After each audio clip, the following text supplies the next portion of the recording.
Bismillah.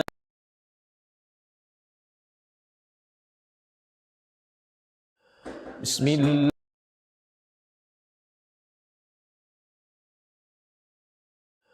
Bismillahirrahmanirrahim. Ma kana Muhammadun aba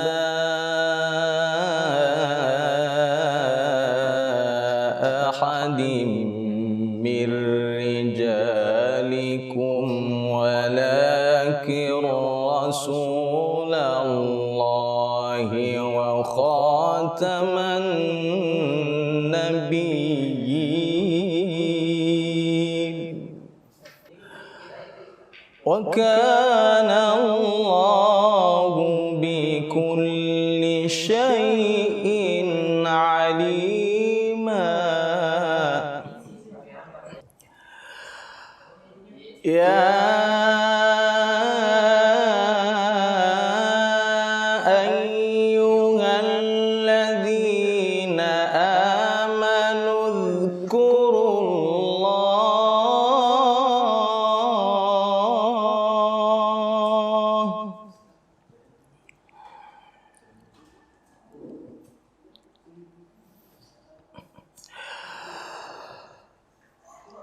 Ya ayyuhalladzina amanu dzkurullaha dzikran katsiran wasabbihuhu bukratan wa asila.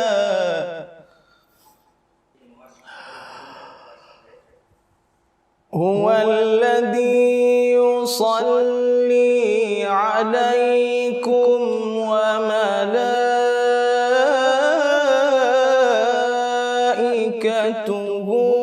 ليخرجكم من الظلمات إلى النور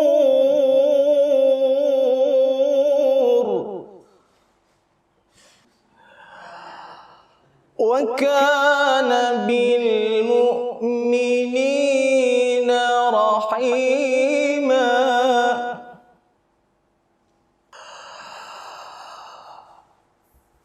ما كان محمد أبا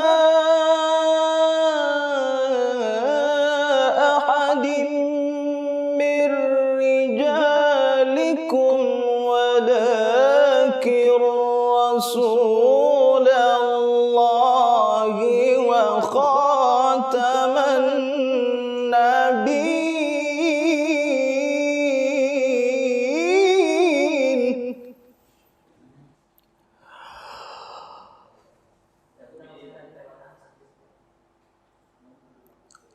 وكان الله بكل شيء عليما.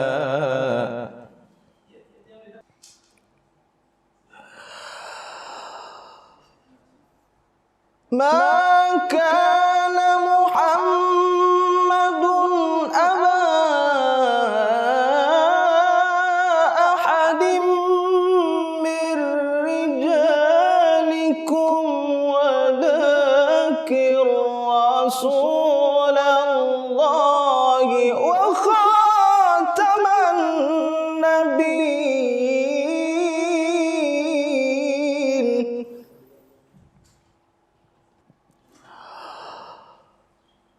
وكان الله بكل شيء عليما.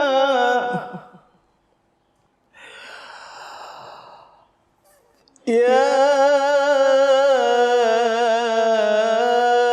أيها الذين آمنوا اذكروا الله ذكرا كثيرا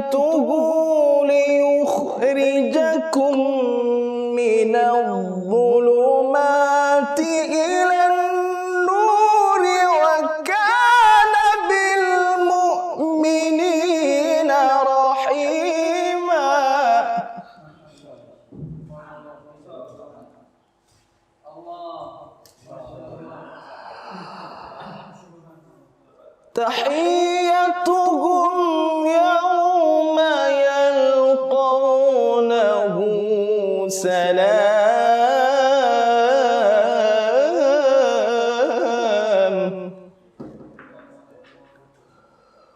وأعد لهم أجرا كريما صدق الله العظيم.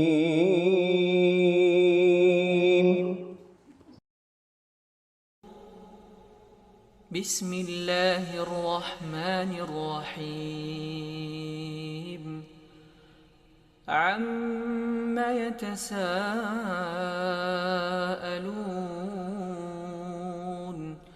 عن النبأ العظيم الذي هم فيه مختلفون كلا سيعلمون. يا أيها الذين آمنوا توبوا إلى الله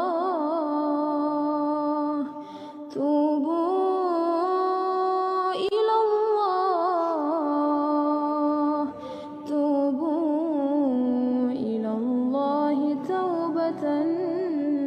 نصوحا.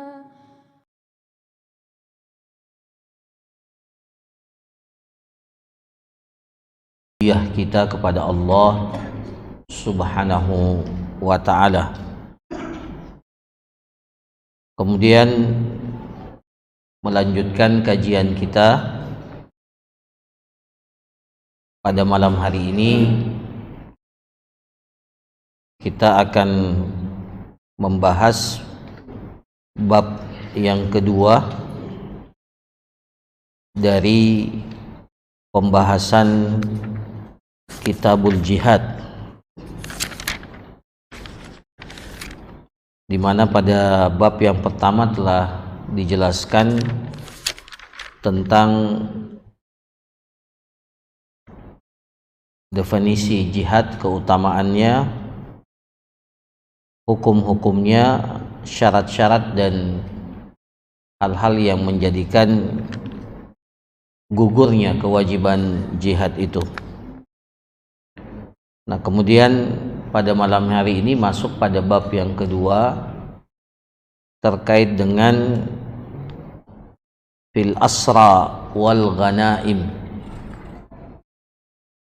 Jadi dahulu Rasulullah sallallahu alaihi wasallam setelah selesai dari satu peperangan, maka ada hukum yang terkait dengan hasil peperangan itu. Yang pertama terkait dengan al-asra, yaitu tawanan perang.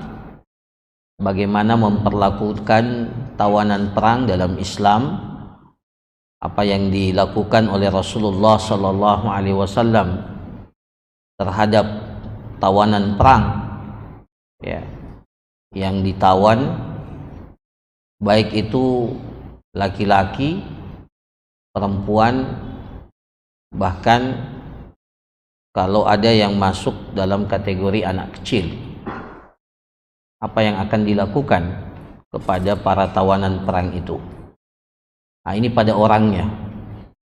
Kemudian pada harta yang didapatkan dari peperangan yang disebut dengan al-ghanaim, harta rampasan perang yang didapatkan dari peperangan. Nah, itu bagaimana ya pendistribusiannya, bagaimana kepemilikannya. Nah, ini dijelaskan dalam kitab-kitab fikih para ulama kita, bersumber dari apa yang dilakukan ya oleh Nabi sallallahu alaihi wasallam dalam ghazawat, dalam peperangan-peperangan yang diikuti oleh Nabi sallallahu alaihi wasallam. Nah, para jamaah sekalian yang dirahmati oleh Allah Subhanahu wa taala, Yang pertama terkait dengan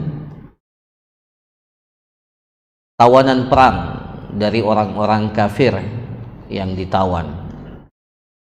Maka pendapat jumhur ulama atau sebagian besar ulama, maka hukum tawanan perang ini bisa berbeda-beda, ya, bisa berbeda-beda, dan apa yang dijatuhkan terhadap satu tawanan perang dengan tawanan perang yang lainnya dalam Islam sesuai dengan apa yang terjadi dilakukan oleh Nabi Shallallahu Alaihi Wasallam bisa saja berbeda-beda.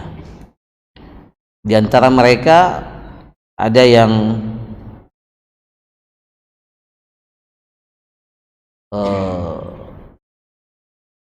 dihukum mati, ya. Ada yang dihukum mati.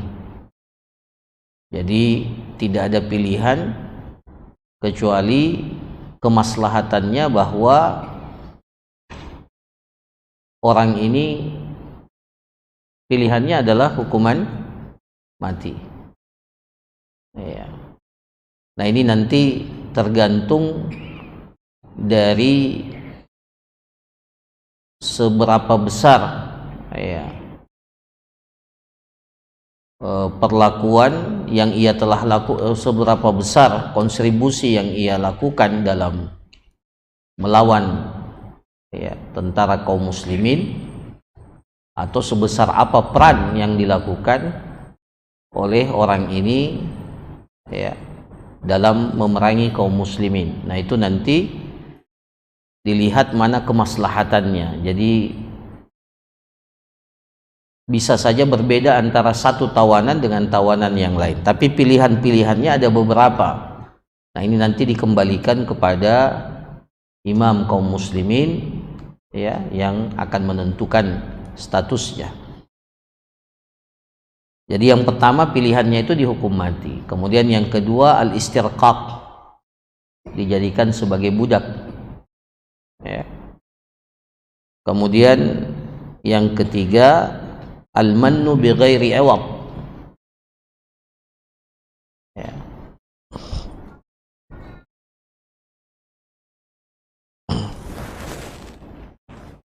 Al-mannu bi ghairi iwad, diberikan pembebasan tanpa syarat, ya. Jadi sebagian tawanan perang itu dibebaskan oleh kaum muslimin tanpa imbalan, tanpa syarat. Atau yang terakhir fida. Fida itu dibebaskan dengan syarat ada tebusannya. Nah, tebusannya juga bermacam-macam dalam sejarah kaum muslimin, ya, baik tebusan dengan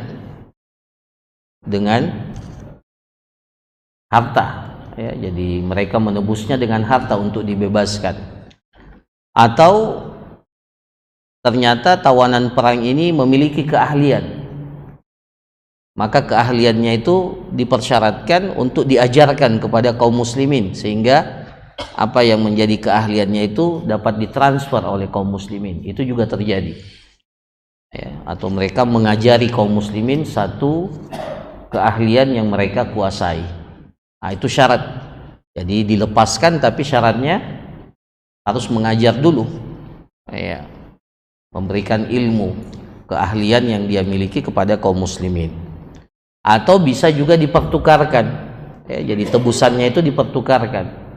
Jadi tawanan kaum muslimin yang ditawan itu dipertukarkan dengan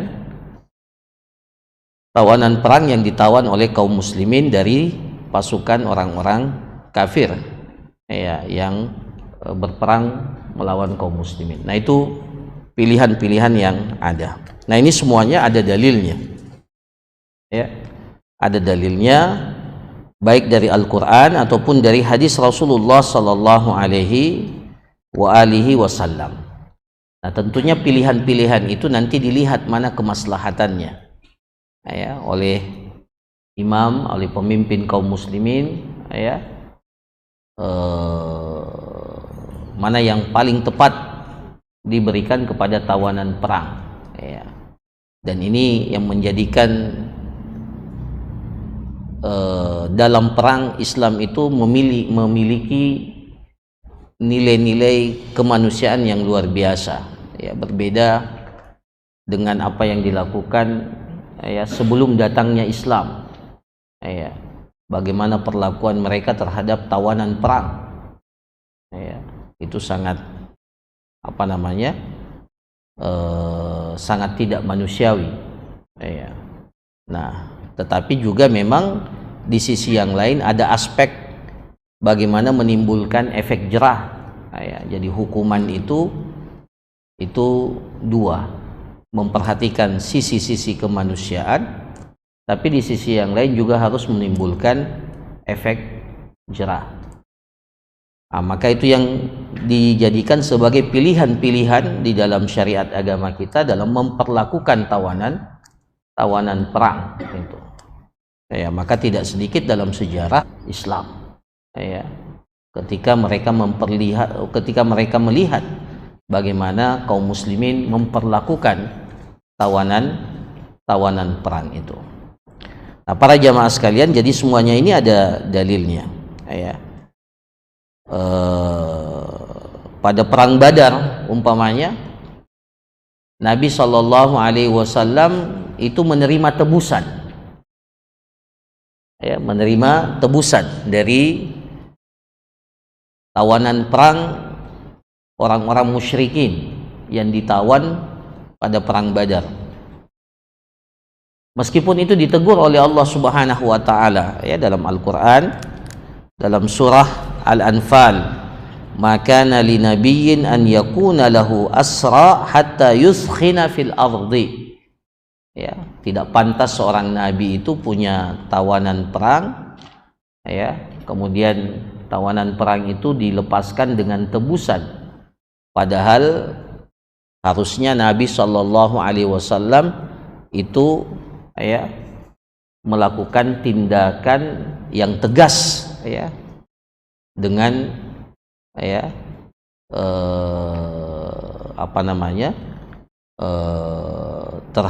melakukan tindakan yang tegas kepada orang-orang musyrik, ya. Dalam Fathu Makkah, ya, ya, dari hadis Anas bin Malik radhiyallahu anna Rasulullah sallallahu alaihi wasallam dakhala amal fathi wa ala ra'sihi al-mikfar. Ketika Rasulullah SAW masuk ke kota Mekah pada Fathu Makkah tahun ke-8 Hijriah, wa ala ra'sihi al-mikfar, di kepala beliau masih memakai baju perang, ya, mikfar, penutup kepala, ya, baju perang yang dipakai oleh Nabi sallallahu alaihi wasallam, ya. Falamma naza'ahu jaa rajulun faqala inna bna akhtal muta'alliqun bi astaril Ka'bah. Jadi pada Fathu Makkah itu Rasulullah SAW telah mengumumkan sebuah ultimatum bahwa siapa yang masuk ke Ka'bah maka dia akan aman, ya. Maka siapa yang masuk ke ke rumahnya maka dia akan aman. Siapa yang masuk ke rumah Abu Sufyan juga dia akan mendapatkan keamanan. Nah, tapi pada saat itu, ya, pada saat Rasulullah SAW, ya, masuk ke kota Mekah dan melepaskan baju perang beliau, ya, penutup kepala beliau, maka ada seseorang yang datang melaporkan kepada Rasulullah, inna bna akhtal muta'alliqun bi astaril Ka'bah. Itu ada Ibnu Akhtal. Ibnu Akhtal ini seorang yang pernah melakukan satu perbuatan keji kepada kaum muslimin, kemudian melarikan diri. Pada saat Rasulullah menguasai Mekah, dia muta'alliqun bi astaril Ka'bah, dia berpegang pada kain penutup Ka'bah, kain penutup Ka'bah, dengan harapan bahwa dia akan mendapatkan pembebasan dari Rasulullah SAW. Tapi Rasulullah tidak melihat itu. Rasulullah mengatakan uqtuluh, dia harus dihukum mati, karena pengkhianatannya atau perlakuannya yang sangat keji kepada kaum muslimin. Ya. Bani Quraidah, ya, Bani Quraidah itu yang berkhianat. Bani Quraidah itu komunitas orang Yahudi yang tinggal di Madinah pada saat Rasulullah Sallallahu Alaihi Wasallam masuk ke kota Madinah. Salah satu di antara 3 hal yang dilakukan oleh Rasulullah Sallallahu Alaihi Wasallam itu melakukan kesepakatan dengan komunitas-komunitas yang ada di Madinah. Jadi Rasulullah menghargai adanya komunitas yang lain, adanya pemeluk agama yang lain yang tinggal bersama-sama di kota Madinah. Maka ketika Rasulullah datang dan mendapatkan posisi yang strategis sebagai pemimpin kaum muslimin, maka salah satu langkah strategis yang dilakukan oleh Rasulullah melakukan perjanjian, kesepakatan dengan komunitas-komunitas Yahudi ini.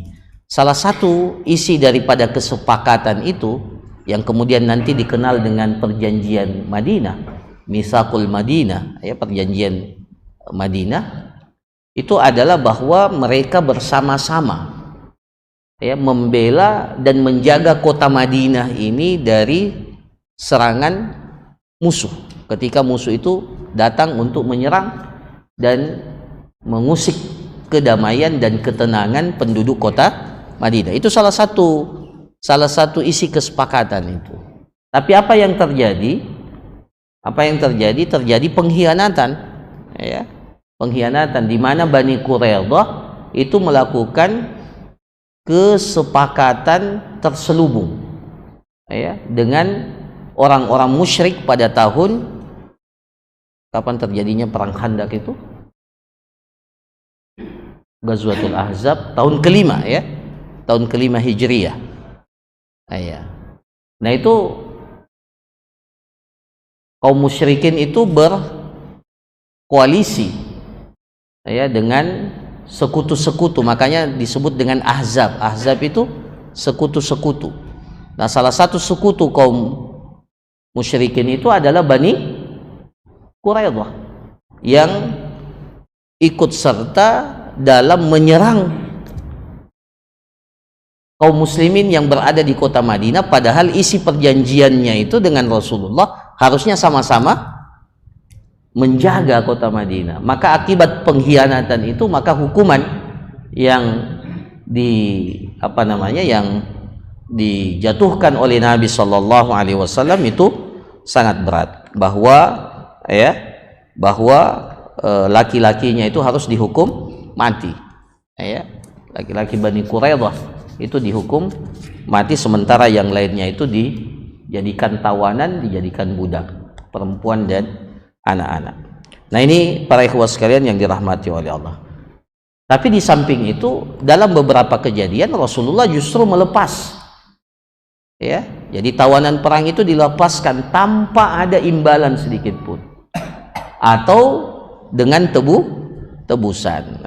Bisa dibaca dalam surah Muhammad, fa idza laqitumul ladzina kafaru fadarbar riqab hatta idza athkhantumuhum fashuddul wathaq fa imma mannan ba'du wa imma fidaa. Jadi dalam Al-Qur'an Rasulullah Shallallahu Alaihi Wasallam itu diperintahkan oleh Allah, apabila kalian bertemu dengan orang-orang kafir, fadarbar riqab, ketika bertemu pasukan maka saling berusaha untuk menghabisi lawan. Fadarbar riqab, maka dibolehkan untuk memenggal leher orang-orang yang memerangi ketika bertemu dua pasukan. Fadarbar riqab hatta idza athkhantumuhum, kalau kalian sudah menguasai dan menyerang pasukan orang-orang kafir itu dengan serangan yang sangat kuat, fashuddul wathaq, maka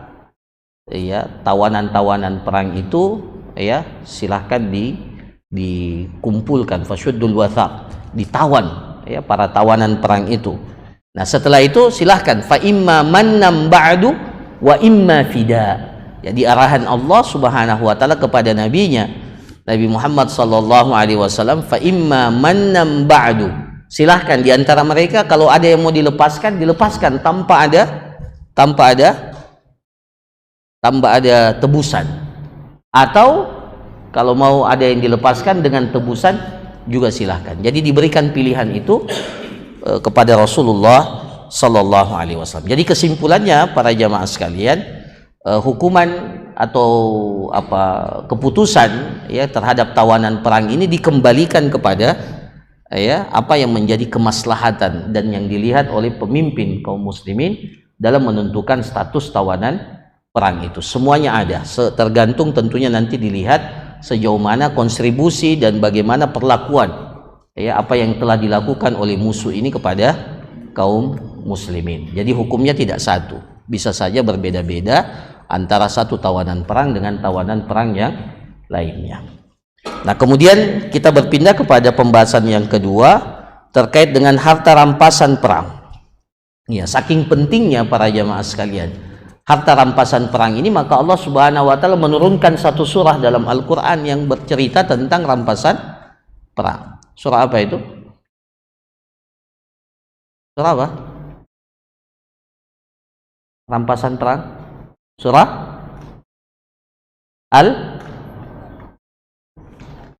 Al-Anfal. Nah, ya. Nanti baca ya surah Al-Anfal. Ya. Nah, ini banyak sekali pelajaran dari surah Al-Anfal itu. Ya. Yas'alunaka 'anil anfal. Mereka bertanya kepadamu wahai Muhammad tentang harta rampasan perang itu. Qulil anfalu lillahi war rasul. Katakanlah harta rampasan perang itu milik Allah dan Rasulnya. Tapi yang menarik, pembagian harta rampasan perang itu padahal di awal ayat itu sudah ditanyakan. Nanti sekian ayat setelah itu baru dijelaskan bagaimana cara membaginya. Yang pertama harus dibenahi dulu itu apa? Qulil anfalu lillahi war rasul wattaqullah wa aslihu dzata bainikum wa atiullaha wa rasul. Jadi sebelum harta rampasan perang ini dibagi, harusnya yang diperbaiki dulu ini adalah hubungan antara orang beriman ini. Nah, ya. Karena persoalan harta itu bisa jadi fitnah. Nah, ya. Bisa jadi fitnah. Makanya Allah berikan perintah dulu, fattaqullah, bertakwalah kalian kepada Allah, wa aslihu dzata bainikum, dan perbaiki hubungan antara kalian. Ya, jadi islahu dzatil bain. Jadi antara sesama kaum muslimin, kaum mukminin itu harus diperbaiki dulu ya, hubungannya di antara mereka sebelum harta rampasan perang ini dibagi. Jadi Islam tidak menjadikan harta rampasan perang itu menjadi tujuan satu-satunya, tetapi bagaimana harta rampasan perang itu dibagi, tetapi orang yang mendapatkannya itu betul-betul telah tertazkiyah, ya, telah disiapkan secara mental untuk bagaimana nanti ketika dia mendapatkan harta itu. Jadi orangnya dulu yang harus dibenahi. Ya, persoalan harta itu persoalan berikutnya. Makanya kalau kita baca surah Al-Anfal itu nanti pembagiannya itu datang beberapa ayat, bahkan ya setelah beberapa ayat ya baru datang pembagian cara membagi harta rampasan perang itu. Nah, ini catatan penting terkait dengan masalah harta secara umum. Ya, harta secara umum ini memiliki kedudukan yang strategis. Oleh karena itu memang harus orang-orang yang diberikan amanah terkait dengan masalah harta ini harus memiliki kelayakan, ya, kelayakan dalam pengelolaan harta. Nah, para jamaah sekalian, apa itu ghanimah? Di sini dikatakan ghanimah itu adalah ya ismun lima yu'khadu min amwalil kafarati qahran biqital. Jadi apa yang diambil, apa yang didapatkan oleh kaum muslimin dari hasil sebuah peperangan. Jadi memang terjadi peperangan, kemudian ketika kaum muslimin mendapatkan kemenangan dan orang-orang kafir meninggalkan harta ya dalam peperangan itu, maka otomatis harta itu menjadi bagian milik kaum muslimin ya. Jadi dalam satu peperangan yang bertujuan untuk menegakkan kalimat Allah Subhanahu wa taala. Juga disebut dengan Al-Anfal ya. Jadi bisa ghanimah, bisa juga disebut dengan al-anfal. Al-anfal itu artinya ziyadah, tambahan, ya, tambahan, karena dia akan menambah perbendaharaan harta yang dimiliki oleh kaum muslimin. Ya. Dalil pensyariatan ghanimah ini, harta rampasan perang ini, ya, disebutkan oleh Allah Subhanahu wa taala dalam surah Al-Anfal sendiri, faqulu mimma ghanimtum halalan thayyiba, kalian boleh memakan dari harta rampasan perang itu halalan thayyiba. Jadi dikatakan halalan thayyiba, ya. Ya. Bahkan menjadi kekhususan umat ini, ya. Rasulullah sallallahu alaihi wasallam bersabda, wa uhillat liyal ghanaim wa lam tuhallu atau lam tahil li ahadin qabli, dihalalkan bagiku harta rampasan perang, di mana harta rampasan perang ini tidak dihalalkan bagi nabi-nabi sebelumku. Nah, para jamaah sekalian yang dirahmati oleh Allah Subhanahu wa taala, ya. Bagaimana pembagian harta rampasan perang itu? Nah, ini disebutkan oleh Allah Subhanahu wa taala dalam surah Al-Anfal ayat 41. Jadi setelah yas'alunaka 'anil anfal, nanti di ayat 41 baru Allah sebutkan cara membaginya. Ya. Sebelumnya itu arahan untuk memperbaiki diri. Ya. Jadi nanti 40 ayat setelahnya baru Allah sebutkan cara membagi harta rampasan perang itu. Ya. Nah, di sini dikatakan jumhur ulama mengatakan bahwa harta rampasan perang itu dibagi menjadi lima saham. Jadi ada 5 saham. Jadi harta rampasan perang itu dikumpulkan dan dijadikan 5 saham, 5 bagian. Ya. Saham yang pertama adalah sahamnya imam kaum muslimin. Ya. Banyaknya berapa? 1/5. Ya, jadi dibagi 5. Nah, 1/5 pertama itu milik siapa? Milik imam kaum muslimin. Apa maksudnya milik imam? Apakah dikuasai oleh imam, pemimpin kaum muslimin? Tidak seperti itu. Kata Allah Subhanahu wa taala, wa'lamu annama ghanimtum min syai'in fa anna lillahi khumusahu walir rasul walidil qurba wal yatama wal masakini wa banis sabil. Jadi dijelaskan 1/5 itu peruntukannya untuk siapa? Yang pertama untuk Allah dan Rasulnya. Apa maksudnya untuk Allah dan Rasulnya? Untuk Allah dan Rasulnya itu maksudnya dijadikan simpanan pada baitul mal kaum muslimin. Bukan diberikan untuk Allah dan Rasulnya, untuk pemimpin dan kemudian disimpan. Tidak, dimasukkan ke baitul mal. Nah, peruntukan baitul mal itu untuk siapa? Untuk siapa? Untuk kemaslahatan kaum muslimin. Ya. Jadi luar biasa. Ya. Jadi disimpan di baitul mal. Kalau ada kemaslahatan maka dipandang oleh imam kemaslahatan, maka diberikan dari harta baitul mal. Ya. Anak-anak yatim diberikan dari baitul mal. Para janda, ya, yang kehilangan suami, ya, yang tidak mendapatkan penghasilan, maka diberikan dari baitul mal. Ada orang-orang yang membutuhkan, itu diambil dari baitul mal. Ya. Maka ya itu yang pertama, ya. Jadi untuk Allah dan Rasulnya itu sebenarnya kembali kepada siapa? Kembali kepada kemaslahatan kaum muslimin. Walladzi nafsi biyadi mali mimma afa Allahu illa al-khumus wal khumsu mardudun alaikum. Ya. Jadi apa yang Allah berikan kepada aku, kata Rasulullah, itu cuma 1/5, dan 1/5 itu peruntukannya untuk kalian. Nah, ya, peruntukannya untuk kalian. Nah, kemudian yang kedua, zawil kurba, ya. Di zawil kurba itu adalah kaum kerabat Rasulullah sallallahu alaihi wasallam. Siapa kaum kerabat Rasulullah sallallahu alaihi wasallam? Yaitu Banu Hashim dan Banu Muttalib.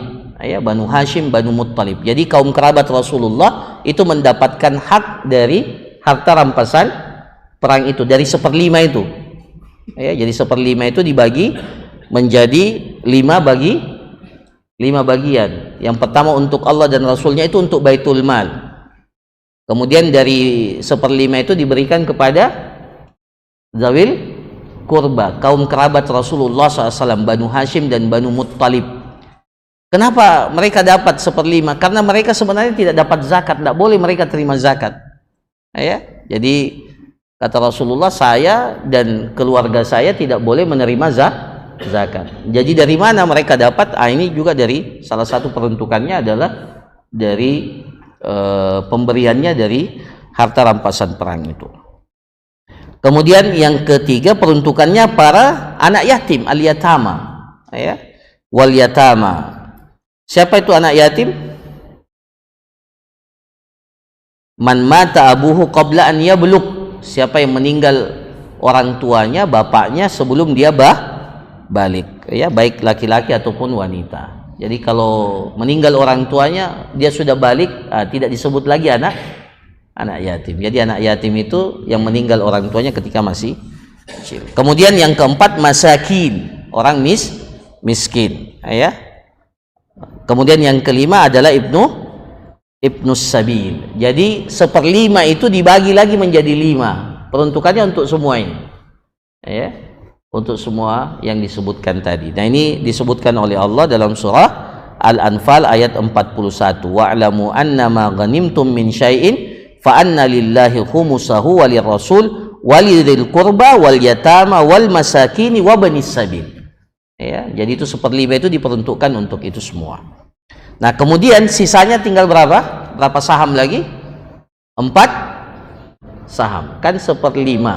Berarti 4/5 lagi. Ya, 4/5. Itu bagaimana cara? Jadi tinggal 4 bagian itu diberikan kepada orang yang ikut serta dalam peperangan. Ya, jadi arba'atu akhmas. Jadi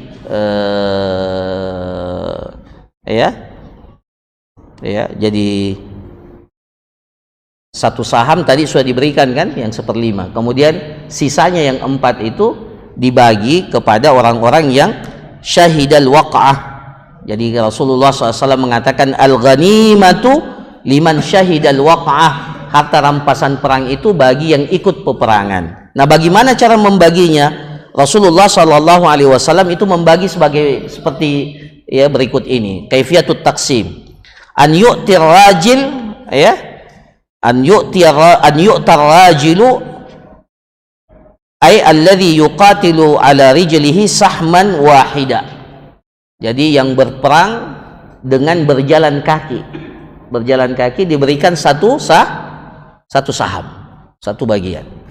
Ya. Wa yu'tal al-farisu, ya, yu'tal farisu alladhi yuqatilu ala farasihi salasata ashum. Sementara yang menunggang kuda atau berkendaraan maka diberikan berapa saham? 3 saham. Jadi yang berjalan kaki itu satu. Yang yang menunggang kuda itu diberikan berapa? 3, ya.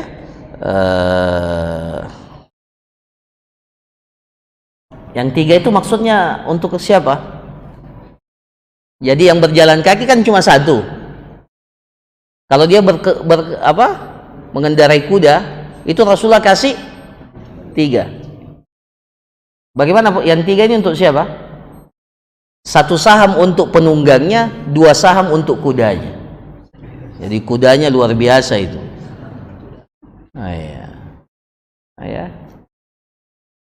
Dan memang luar biasa kuda, ya, yang dipakai untuk berperang. Itu peruntukannya luar biasa. Maka dikasih 3 saham. Itu bukan semuanya untuk penunggangnya. 2 saham justru untuk kudanya. Jadi seperti itu, ya. Nah, ini berdasarkan hadis Ibnu Umar radhiyallahu anhuma anna Rasulullah sallallahu alaihi wasallam qassama fin nafli lil farasi min sahmain walir rajili sahma. Jadi yang berkuda itu dia dapat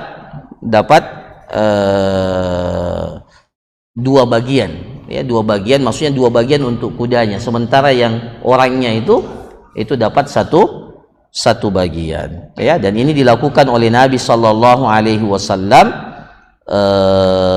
pada perang Khaybar, ya, perang Khaybar. Atau Nabi SAW juga jadi ada dua, ada terkadang dikasih tiga bagian, dikasih terkadang yang menunggang kuda cuma dikasih 2 bagian. Nah itu yang dilakukan oleh Nabi Shallallahu Alaihi Wasallam. Nah kalau ada wanita yang ikut serta membantu dalam peperangan, anak kecil ataupun budak hamba sahaya yang ikut, maka juga diberikan dari harta rampasan perang itu sekedar pemberian yang cukup untuk mereka, tapi tidak ditentukan bagiannya oleh Rasulullah Sallallahu Alaihi Wasallam. Nah, kalau ternyata harta rampasan perangnya itu berupa properti tanah, jadi seperti Rasulullah SAW dalam perang Khaybar, ya, perang Khaybar itu kan menguasai Khaybar. Setelah itu, maka apa yang dilakukan atas properti kebun, tanah, ya, bahkan Umar bin Khattab itu pernah dapat bagian dari pembagian kebun di Khaybar itu. Dia katakan, ya Rasulullah, saya mendapatkan tanah, tidak pernah saya mendapatkan kebun yang lebih mahal dari apa yang saya dapatkan di Khaybar ini. Luar biasa. Nah, jadi apa yang dilakukan? Jadi kalau dalam bentuk properti, dalam bentuk tanah, ya, aset berupa tanah, kebun, maka ini nanti diberikan wewenangnya itu kepada pemimpin kaum muslimin, imam, untuk membagi tanah itu kepada kaum muslimin, ya. Atau bahkan ya, bisa saja diberikan pengelolaannya kepada penduduk setempat. Seperti Khaybar itu, di Khaybar sebagiannya itu Rasulullah SAW itu memberikan pengelolaan kebun-kebun kurma itu kepada orang-orang Yahudi yang ada di Khaybar. Jadi tetap mereka, tapi dipungut dari mereka, ya, pungutan namanya kharaj, ya, namanya kharaj atas hasil yang didapatkan dari kebun itu. Nah ini para jamaah sekalian. Jadi begitu Rasulullah Shallallahu Alaihi Wasallam membagi harta rampasan perang itu. Nah kemudian para jamaah sekalian yang dirahmati oleh Allah, yang terakhir ada namanya fai. Jadi ada namanya ganimah, atau tadi ganimah. Ada namanya fai. Apa itu fai? Harta yang didapatkan oleh kaum muslimin. Di sini katakan ma ukhidha min amwali ahlil harbi bihaqqin min ghairi qital. Apa yang didapatkan dari harta orang-orang yang menyerang kaum muslimin tetapi mereka mendapatkannya tanpa tanpa ada peperangan. Jadi menyerah duluan. Jadi sebelum diserang mereka sudah menyerah. Jadi apa yang ditinggalkan di medan perang itu namanya fai, ya, itu namanya fai, bukan ganimah. Kalau ganimah itu kalau disertai dengan peperangan, disertai dengan peperangan. Tapi kalau tidak disertai peperangan, maka itu namanya fai, ya. Ini juga ada dalilnya bagaimana cara pembagiannya. Nah, cara pembagiannya ini lebih fleksibel. Ini diserahkan kepada imam untuk membagi. Jadi tidak sama dengan ganimah. Kalau ganimah itu orang yang ikut berperang itu mendapatkan bagian yang paling banyak. Tapi kalau dalam fai itu diambil hartanya dan diberikan wewenang kepada imam untuk membagi. Jadi bisa diberikan kalau dahulu para jamaah sekalian itu biasanya diberikan sebagai gaji para qadhi dari fai ini. Diberikan gaji para muazzin, ya.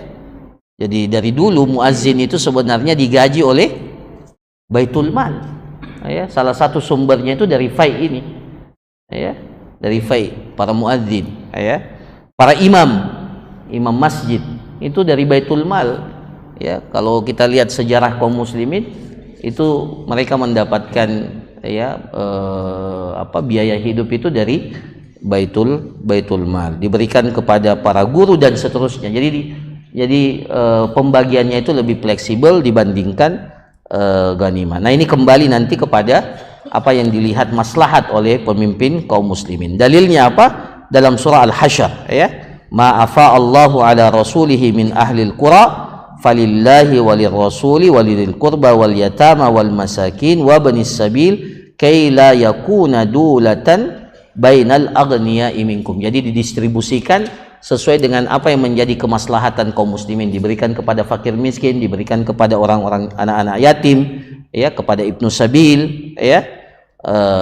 Begitu pula dimasukkan ke baitul mal kaum muslimin. Jadi intinya sesuai dengan apa yang dilihat maslahat oleh pemimpin kaum muslimin. Saya kira demikian para jamaah sekalian, apa yang dapat disampaikan, mudah-mudahan bermanfaat. Kemudian nanti atau yang pelajaran bab yang ketiga masih dalam kitabul jihad ini, kalau ada gencatan senjata, perjanjian perdamaian.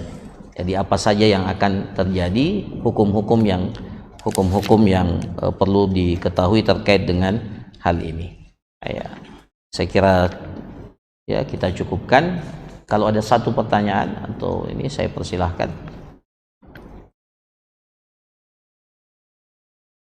Ya, kayaknya ya kita tidak perang ya, alhamdulillah. Ya. Semuanya ini kita perlu ketahui ya, sebagai pertama bahwa dalam Islam semuanya itu diatur. Dalam kondisi damai, dalam kondisi perang ada aturannya. Maka agama ini agama ilmu, agama yang didasari oleh ilmu. Bahkan cara membagi harta rampasan perang itu diatur sedetail-detailnya dalam Islam. Jadi kita mengetahui bahwa ya Islam ini agama yang sempurna dan paripurna. Saya kira demikian para jamaah sekalian, kita tutup dengan doa kafaratul majlis. Subhanakallahumma rabbana wa bihamdik, nasyhadu an la ilaha illa anta, nastaghfiruka wa atubu ilaik. Wa sallallahu ala nabiyyina Muhammad wa ala alihi washabbihi ajma'in. Assalamualaikum warahmatullahi wabarakatuh. يا أيها الذين آمنوا توبوا إلى الله